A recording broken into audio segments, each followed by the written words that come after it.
வணக்கத்துடன் pepper and salt அரசியல் என்கின்ற இந்த வலையொலியில் உங்களை சந்திப்பதில் உண்மையிலே நான் பெரும் மகிழ்ச்சி அடைகின்றேன்.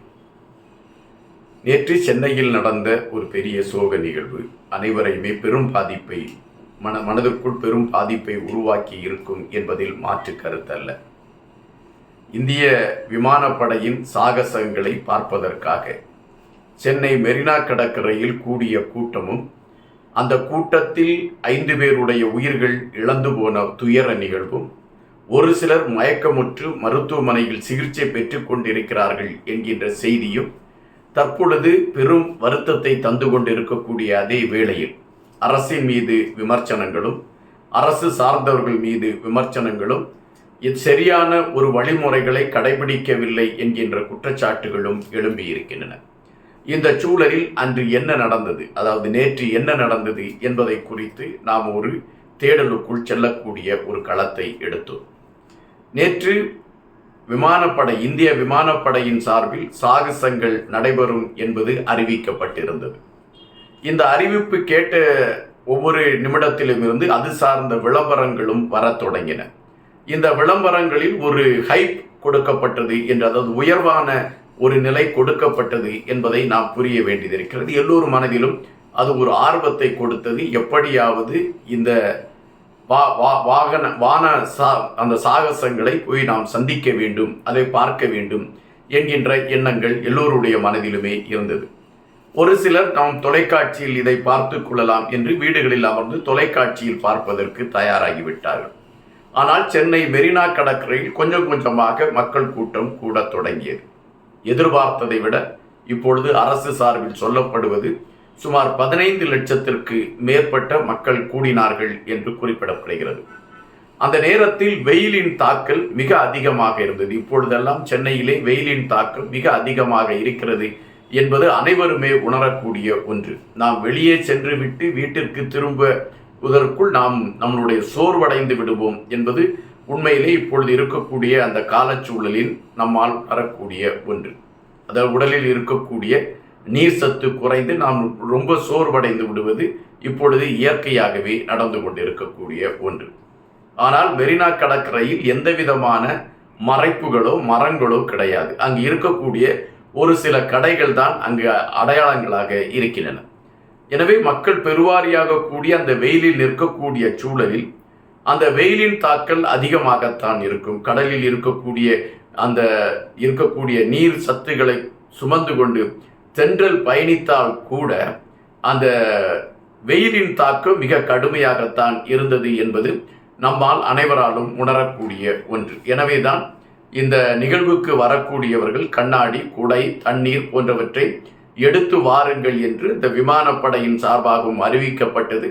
அதை தமிழக அரசும் உறுதிப்படுத்தப்பட்டது. இங்கு 100 இடங்களில் மருத்துவ முகாம்கள் நடைபெறுவதற்கான குடில்கள் நியமிக்கப்பட்டிருந்தது, உருவாக்கப்பட்டிருந்தது என்றும், அவசர ஊர்திகள் தயார் நிலையில் வைக்கப்பட்டிருந்ததும், 7500 காவல்துறை அதிகாரிகள் பணியில் அமர்த்தப்பட்டிருந்தார்கள் என்றும் அரசாங்கம் குறிப்பிடுகின்றது. அதுபோல அந்த மெரினா கடற்கரையில் இருந்து சுமார் 1 கிலோமீட்டர் தூரத்தில் ஓமந்தூர் அரசு மருத்துவமனையும், அதுபோல இன்னும் 1.5 கிலோமீட்டர் தூரத்தில் ராயப்பேட்டை மருத்துவமனையும், அதன் அருகிலே ராஜீவ்காந்தி, இந்த பக்கம் பாரிஸ் பக்கத்திலே ராஜீவ்காந்தி மருத்துவமனையும், ஸ்டான்லி மருத்துவமனையும் என ஒட்டுமொத்தமான மருத்துவமனைகள் மிக அருகாமையிலே இருக்கக்கூடிய ஒரு களத்தில் தான் மெரினா கடற்கரை அமைந்திருக்கிறது. எனவே யாராவது ஒரு பாதிப்புக்குள் ஏற்பட்டால் அவர்களை காப்பாற்றுவதற்கான அனைத்து விடயங்களும் மிக தயாராகத்தான் இருந்தது என்று அரசு சார்பில் சொல்லப்படுகிறது. தன்னுடைய கணவனை இழந்த ஒரு பெண் குமரக்கூடிய ஒரு காட்சி நாம் வலையொலிகளில் அல்லது தொலைக்காட்சிகளில் பார்க்க முடிகிறது. 2.5 வயது குழந்தை நாம் கடற்கரையில் சென்று அந்த வாகனத்தில் நடக்கக்கூடிய வானத்தில் நடக்கக்கூடிய விமான சாகசத்தை பார்க்க வேண்டும் என்று தந்தையிடம் அது அழுது அடம் பிடிக்க, தந்தை அந்த குழந்தையை அழைத்து கொண்டு வந்திருக்கின்றார். அவர்கள் மண்ணில் கூட கால் வைக்கவில்லையாம், அவர்கள் ஒரு ஓரத்தில் தான் இருந்திருக்கின்றார்கள். வெயிலின் தாக்கல் அதிகரிக்க அந்த கணவர் ஒரு கட்டத்தில் அவர் கீழே விழுந்து விடுகின்றார். 2 மணி நேரம் அவர் கீழே உணர்வற்ற நிலையிலே கிடந்திருக்கிறார் என்று அந்த சகோதரி தன்னுடைய நிலையை குறிப்பிடுகின்றார். அங்கு இருக்கக்கூடிய பொதுமக்கள் யாரும் அது ஒருவர் கீழே விழுந்து விட்டாரே, அவரை காப்பாற்ற வேண்டும் என்கின்ற நிலைப்பாட்டில் இல்லை. காரணம், என்னுடைய கணவர் மிக நேர்த்தியான உடை அணிந்துதான் வந்திருந்தார். ஒருவேளை அவர் குடித்து விட்டுதான் மயங்கி கிடக்கிறார் என்று நினைத்துவிட்டு பொதுமக்கள் செல்கிறார்களா என்கின்ற எண்ணம் ஒருவேளை வந்திருக்கலாம். ஆனால் என்னுடைய கணவரை பார்க்கின்ற பொழுது கண்டிப்பாக அவர் ஏதோ ஒரு விதத்தில் மயங்கி கிடக்கிறார் என்பதுதான் அந்த சூழல். எனவே பொதுமக்கள் ஒரு கவனத்தோடு எங்களை காப்பாற்றி இருக்கலாம் என்கின்ற அந்த ஒரு கண்ணீர் கலந்த ஒரு கருத்தை அந்த சகோதரி வைக்கின்றார். இப்பொழுதெல்லாம் பொதுமக்கள் மத்தியிலே ஒரு அன்பு, மனிதநேயம் இல்லாத ஒரு சூழல் ஏற்பட்டு விட்டது என்பதைத்தான் அந்த சகோதரியுடைய கருத்து பதிவிடுகிறது. ஆனால் இப்பொழுது நடந்திருக்கக்கூடிய இந்த நிகழ்வு அரசு எடுக்கக்கூடிய சில நடவடிக்கைகளை எடுக்கவில்லையா என்கின்ற விமர்சனமும் எழும்பியிருக்கிறது. திராவிட முன்னேற்ற கழகத்தில் இருக்கக்கூடிய கனிமொழி அவர்கள் குறிப்பிட்டிருக்கக்கூடிய இனிமேல் இதுபோன்ற அதிக கூட்டங்கள் கூடக்கூடிய நிகழ்வுகளுக்கு நாம் அனுமதி கொடுக்கக்கூடாது என்று அறிவித்திருக்கிறார். உண்மையிலே அது ஒரு தேவையான ஒரு அறிவிப்பாக தான் பார்க்க முடிகின்றது. காரணம், நாம் அதற்கான வசதிகள் நம்மிடம் இருக்கிறதா என்று பார்க்க வேண்டியது இருக்கிறது. பெரும் கூட்டம் கூடுகின்ற பொழுது அந்த கூட்டத்திற்கான தேவையான பொருட்களை நாம் அங்கே வைப்பதற்கான களம் இருக்கிறதா, மருத்துவம் சார்ந்த விடயங்களை செயல்படுத்துவதற்கான களம் இருக்கிறதா போன்றவற்றை குறித்தெல்லாம் ஆய்வு செய்ய வேண்டியது இருக்கிறது. இதில் 7500 காவல்துறை பணியமர்த்தப்பட்டு அங்கு வேலை செய்து கொண்டு இருந்தார்கள் என்ற செய்தியை அரசு வைக்கிறது. இந்த 7500 காவல்துறை அதிகாரிகளில் ஒரு 50 காவல்துறை அதிகாரிகள், ஒரு 100 காவல்துறை அதிகாரிகள் நிழல் சார்ந்த இடங்கள் நின்று கொண்டு இருந்தால் கூட சுமார் 7000 காவல்துறை அதிகாரிகள் அந்த பணியிலே ஈடுபட்டிருக்கிறார்கள். அப்படி பணியிலே ஈடுபட்டு இருக்கக்கூடிய அந்த காவல்துறை அதிகாரிகளும் அதே வெயிலில் தான் இருந்து அவர்களும் தவிப்பை சந்தித்திருக்க முடியும். எனவே அவர்களும் இந்த நெருக்கடிகள் அனைத்தையுமே சந்தித்திருக்கக்கூடிய ஒரு சூழல் அமைந்திருக்கிறது.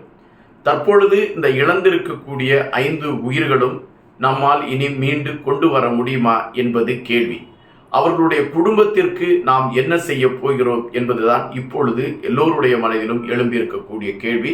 இந்த 2 வயது குழந்தையின் தந்தையை இழந்திருக்கக்கூடிய அந்த சகோதரி குறிப்பிடுகின்ற வார்த்தையில் அவர் மட்டும்தான் வேலை செய்து எங்களுடைய குடும்பத்தை காப்பாற்றி கொண்டு இருந்தார் என்ற ஒரு வார்த்தையை அவர் பயன்படுத்துகின்றார். தற்பொழுது கள்ளக்குறிச்சியில், சிறு காலங்களுக்கு முன்பு கள்ளக்குறிச்சியில் கள்ளச்சாராயம் அறிந்து மரணமடைந்த பொழுது அவர்களுக்கு உடனடியாக 10 லட்சம் நிவாரண நிதி அரசு சார்பில் வழங்கப்பட்டது. இந்த சூழலில் இந்த 5 பேர் குடும்பங்களுக்கும் அரசு சார்பில் ஒரு 15 லட்சம் ரூபாய் நிவாரண நிதியாக கொடுத்து அவர்களுடைய குடும்பங்களுக்கு ஒரு மறுவாழ்வு செய்வது சிறப்பு சேர்க்கும் என்பதுதான் இப்பொழுது மக்கள் மத்தியிலே எழுப்பியிருக்கக்கூடிய கோரிக்கை. அதுபோல காவல்துறை அதிகாரிகளும் அந்த இடத்தில் அவர்கள் பட்ட சிரமங்களை மனதில் கொண்டு இனிமேல் இதுபோன்று அதிக மக்கள் கூடக்கூடிய கூட்டங்கள் நடைபெறுகின்ற இடங்களில் காவல்துறை அதிகாரிகளுக்கும் அவர்களுடைய பாதுகாப்பையும் உறுதி செய்யக்கூடிய விடயங்களை அரசு கையில் எடுக்க வேண்டும். அதுபோல மக்களுக்கும் அரசு தேவையான விடயங்கள், மருத்துவம், தண்ணீர் போன்ற அத்தியாவசிய தேவையான கழிப்பறை போன்ற அனைத்தையுமே உருவாக்குவதற்கான ஒரு களத்தை எடுக்க வேண்டும் என்பது இது ஒரு பாடமாகத்தான் நம்மால் உணர முடிகின்றது. இனிவரும் காலங்களிலாவது அரசு விழிப்புடன் இருக்க வேண்டும் என்பதுதான் பெரும்பாலானுடைய கருத்தாக இருக்கின்றன. நன்றியுடன் இன்பா.